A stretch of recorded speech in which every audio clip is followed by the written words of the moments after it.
এখানে মাটির ওপর জন্মে রয়েছে এক ধরনের ছত্রাক।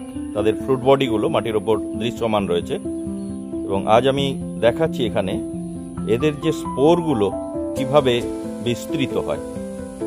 দেখাচ্ছি, দেখো ছত্রাকগুলো।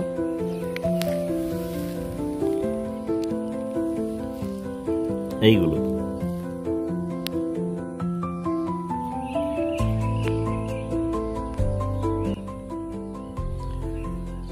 যে বিশেষ জিনিসটি দেখানোর জন্য এই ভিডিও করা।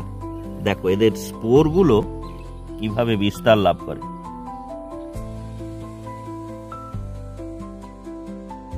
কিভাবে ধোঁয়ার মতো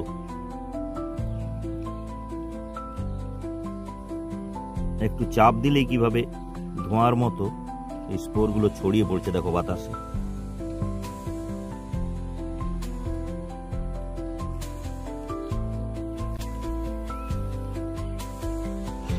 অনুকূল পরিবেশে এই স্পোর থেকেই পুনরায় জন্ম নেবে নতুন অপত্য।